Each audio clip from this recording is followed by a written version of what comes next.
끝으로 트럼프의 재선이 우리 산업계에 어떤 영향을 미칠 것인지 산업 업종별로도 한번 살펴보도록 하겠습니다. 이데일리의 김정남 기자와 함께하겠습니다. 기자님 나와 계십니까? 네, 안녕하세요. 오늘 출연하시는 분들에게 다 이 질문 드리고 있는데 선거 어떻게 보셨습니까?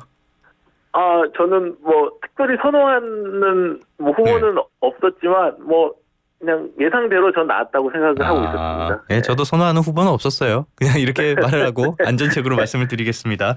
자, 그러면은 우리 지금 경제계들은 많이 긴장을 하는 것 같아요. 분위기가 어떻습니까? 네, 사실 이 대선이 있기 전부터 재계에서 최대 관심사는 역시 미국 대선이었죠. 네. 초박빙이라는 전망이 많았는데 생각보다 좀 싱겁게 끝난 면도 좀 있는 것 같고요. 근데 이제 그 기업 분들하고 얘기를 나눠보면 좀 많이 갈리긴 합니다만 아무래도 이제 해리스가 당선이 되면 그 바이든 때 이제 미국에 투자를 많이 했기 때문에 그런 정책 연속성, 그다음에 불확실성이 좀 작다는 측면에서 좀 더 낫지 않겠냐 하는 그런 말들이 많았거든요. 네. 그런데 트럼프 대통령이 이제 재선이 됐기 때문에 아무래도 대미 전략, 그다음에 미국과 거의 맞물려 있다시피 한 대중 전략을 좀 더 정교하게 짜야 되지 않나 하는 그런 상황인 것 같습니다. 특히 이제 트럼프가 전부터 공언했던 대표적인 공약들이 많은데 네. 특히 대표적으로 보편관세가 있죠. 그렇죠. 그러니까 추후 이제 나올 세부 정책들을 봐야 이제 정확히 알 수 있겠지만 일단 기본 골자는 기존 대비해서 10%포인트 더 받겠다는 거거든요. 그러니까 당연히 해외에서 미국에 수출하는 업체들은 비용 부담이 커질 수밖에 없는 것이겠죠. 예. 그러니까 미국 자국 산업을 보호하는 측면에서 나온 건데 이게 중국 같은 경우는 60%입니다. 그러니까 중국 제품을 아예 미국에 발을 들이지 못하게 하겠다라는 선언과 지금 같아 보이거든요. 그리고 바이든 대통령이 했던 그런 첨단 보조금 산업 정책도 수정 가능성이 있습니다. 제가 이제 미국에 한 2020년부터 3년 넘게 미국에 특허 근무를 할 때 네. 현지에 나와 있는 한국 기업인들이나 아니면 미국 현지 기업인들이나 보면 정말 많이 했던 얘기들이 그때 워낙 바이든이 이제 그 제조업을 강조했기 때문에 그렇죠. 지금 미국은 완전 북부 서부 북부 동부 북부 남부 중부 이런 데 다 완전 미국은 이제 공사판이다. 이런 말들을 정말 많이 했는데 그때 당시에 정말 많은 기업들이 현지에 공장 건설을 결정했거든요. 미국 예, 투자를 하기 사실 쉬운 결정은 아닌데 예. 그때 당시 이제 바이든 대통령이 워낙 좀 와달라 이런 것도 좀 있었고 더 중요한 것은 미국 정부가 이제 보조금을 많이 줬기 때문에 엄청 뿌렸으니까.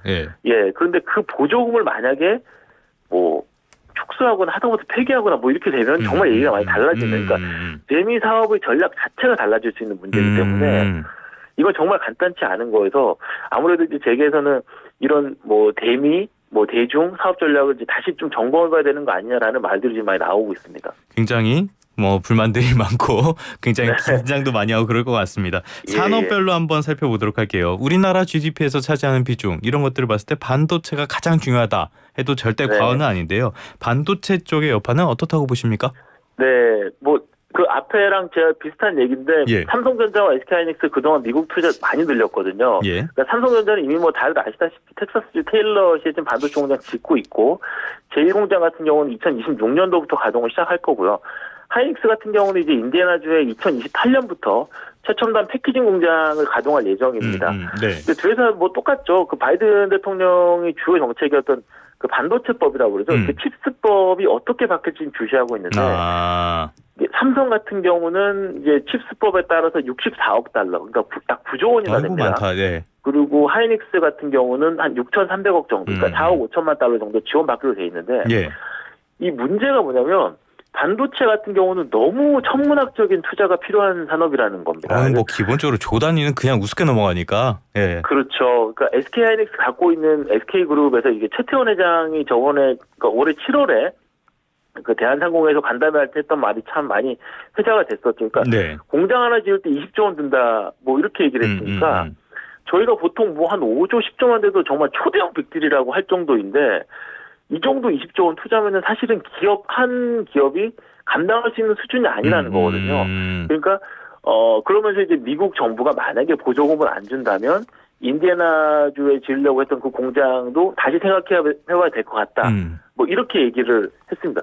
그만큼 미국 사업을 할 때 정부 보조금이 중요하다는 그런 뜻인데 만약에 이제 트럼프 대통령이 바이든 표 반도체법을 뒤집는 경우를 생각해 보면은 국내 기업들이 좀 감당하기 어려울 정도로 공장 건립 부담이 좀 커질 수 있다. 이 점은 좀 인지를 해야 될 것 같고 예. 사실은 아직은 뭐 어떻게 정확히 나온 건 없고 뭐 모르죠 아직은. 뭐 예. 예, 유지될지 축소될지 아니면 뭐 더 확대할지 뭐 그걸 아직 알 수 없지만 트럼프 대통령이 워낙 또 예측 불가하고 네. 그렇기 때문에 좀 불안감이 커지고 있기 때문에 앞으로 하나하나 이제 정권 초부터 정책이 나올 텐데 그 정책을 하나하나 보면서 득실을 따질 수밖에 없을 것 같다. 이런 말들이 좀 나오고 있는 상황입니다. 예. 정책을 뒤집는 게 그렇게 쉬운 일은 아니지만 어떻게 할지는 알 수가 없는 분이기 때문에 좀 걱정들을 예. 많이 하고 있을 것 같습니다.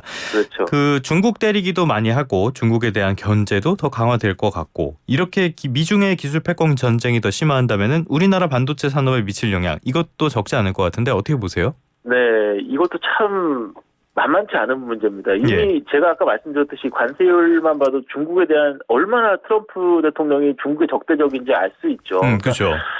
그 한국 기업들 입장에서는 제가 이제 전에 몇 차례 말씀을 드렸지만 그 디램 시장에서 창신 메모리가 빅4로 이제 올라서려고 하는 그런 목전에 와 있는 상황이고 예.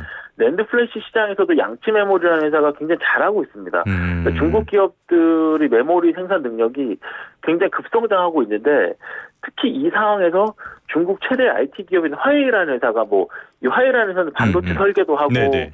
스마트폰도 만들고 통신 장비 같은 경우는 세계 최대 회사거든요. 그러니까 이 화웨이를 정점으로 해서 중국 내에 있는 여러 IT 기업들이 서로 사주고 팔아주고 하면서 자급자족을 나서고 있는 상황인데 그렇기 때문에 당연히 한국 기업들 입장에서는 특히 레가시, 그러니까 구형 공정 메모리를 중심으로 해가지고 중국 내 수요가 점차 줄고 있는 상황이거든요. 근데 이런 상황에서 트럼프가 우리 한미 동맹이잖아. 그리고 일본까지 껴가지고 한미일 우리 동맹이잖아. 이런 식으로 해가지고 한국 기업들한테 중국을 좀 배제해라. 이런 식으로도 제가 생각할 때는 얼마든지 요구할 수 있을 것 같습니다. 그럴 수 있을 것 같아요. 예. 예. 이미 한국 기업들은 이런 정치적으로 이걸 배제하고 이 현재 시장 자체만 봐도 중국 공장의 생산 비중이 점차 감소할 게 불가피해 보이는데 일각에서는 정말 최악의 경우에는 트럼프 집권 기간, 그러니까 한 4년 정도 되겠죠. 네. 그 기간에 중국 사업에서 정말 거의 손을 떼다시피 할 정도의 그런 그 시나리오까지 짜야 되는 거 아니냐라는 그런 말까지 나오고 있는 상황입니다. 알겠습니다. 지금 또 걱정이 되는 산업 분야가 있어요. 자동차, 배터리 이쪽이 아닐까 싶은데 상황 어떻게 전망하십니까? 네, 그러니까 자동차도 마찬가지죠. 특히 자동차 산업 같은 경우는 트럼프가 이 대미 무역국자에 굉장히 민감한 사람인데 맞아요. 예. 대미 무역국자가 굉장히 큰 사업. 기자님 지금 전화 상태 안 좋은 것 같은데 예, 잠깐 전화가 끊어진 것 같은데요. 다시 연결해 보도록 하겠고요.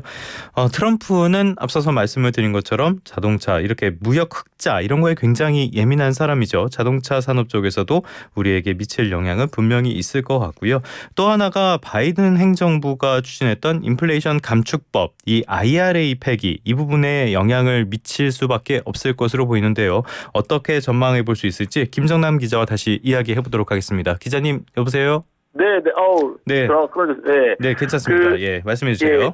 예, 자동차 같은 경우는 이제 대미 무역국자가 굉장히 큰 품목이기 때문에 작년 같은 경우는 자동차 산업이 289억 달러 무역국자를 기록을 했는데요. 예. 트럼프가 이제 이렇기 때문에 한국산 자동차에 대해서 추가로 관세를 부과할 가능성을 배제할 수 없을 것 같습니다. 네네네. 이미 트럼프 캠프는 이미 무역 적자의 원인으로 한국만 얘기한 건 아니지만 예. 여러 나라의 자동차와 자동차 부품을 지목을 하기도 했거든요. 그러니까 워낙 이제 그 트럼프가 이제 예측 불가하고 미국 우선주의 성향이 강하다 보니까 한국이 동맹임에도 불구하고 이 흑자 폭이 큰 자동차를 시작으로 해서 다른 산업군까지 하나하나 칼을 들이댈 수도 있다는 점을 인지하고 있어야 될 것 같고요. 그렇다면 그 인플레이션 감축법 IRA가 굉장히 영향을 많이 미치게 될 텐데 만약에 이런 것들의 변화가 생겼을 때 배터리 산업은 어떨 걸로 보세요? 네, 배터리 산업도 사실 마찬가지입니다. 우리나라가 배터리 산업에서 공장을 많이 짓고 있죠. LG 에너지 솔루션이나 SK온 같은 경우가 그 미국 IRA에 따른 첨단 제조 생산 세액 공제 AMPC 의존도가 굉장히 높은데 만약에 트럼프 대통령이 여기에 손을 댄다고 하면 미국의 투자 혜택이 좀 줄어들 수 있다. 그래서 한국 기업은 좀 악재가 될 수 있다. 이렇게 해석할 수 있을 것 같습니다. 예. 알겠습니다. 이런 부분도 걱정이 많이 되는데 그렇다면 우리 기업들도 어떻게 대응을 해야 될 거 아니에요? 워싱턴에서 어떻게 움직이고 있습니까? 예, 제가 이제 뭐 과거에 뭐 특파 근무할 때도 몇 차례 이제 인터뷰했던 석학인데 예. 그 게리 허프하워라는 그 피터슨 연구소의 그 연구원인데 예전에 이제 재무부 차관보까지 했던 분이거든요. 예. 그러니까 얼마 전에 이제 대한상이 오셨길래 제가 한번 이런저런 안부 좀 묻다가 좀 여쭤봤는데 예. 그분이 대선 전에죠, 물론. 근데 한국 기업들이 이제 워싱턴 게임을 본격적으로 해야 할 때다 이렇게 지금 조언을 하더라고요. 그러니까 예. 뭐 삼성전자나 현대차 이런 기업들은 이미 워싱턴 대관 오피스를 많이 늘리고 있는데 그거보다 더 늘려야 되고 대관 투자도 더 많이 해야 된다. 특히 지금 워싱턴 정가의 주요 화두가 산업 보조금이라는 게 이제 허프하워의 얘기였는데 예. 미국 행정부와 의회를 상대로 해서 산업보조금 하두기 때문에 그런 정보전에서 다른 나라들을 뒤처지면 절대 안 된다. 네. 이 정보전에 뒤처질 경우에는 고스란히 이 기업 실적과도 연결될 수 있다. 이런 식으로 얘기를 했었습니다. 원래 미국이라고 하면 우리가 뭐 구글이나 이런 거 생각하면은 뭐 천재들이 막 차고에서 뭐 만들어서 그렇죠. 뭐 예. 빅테크 뭐 되고 뭐 이렇게 생각하는데 지금 최근 몇 년간은 미국 정부가 직접 굉장히 많이 나서가지고 유럽처럼 예. 보조금도 많이 주고 하는 그런 상황이거든요. 그렇기 때문에 미국이 나라 돈을 쏟아부어서 제조업 붐을 일으키려고 하고 있다.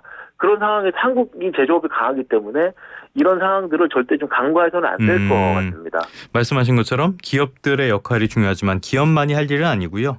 정부가 정보전을 벌이는 기업들을 적극적으로 도와야 한다. 이런 목소리도 충분히 나올 것 같고 필요해 보이기도 합니다. 지금까지 이데일리의 김정남 기자와 함께 산업별 여파 짚어봤습니다. 오늘 말씀 고맙습니다. 예, 감사합니다.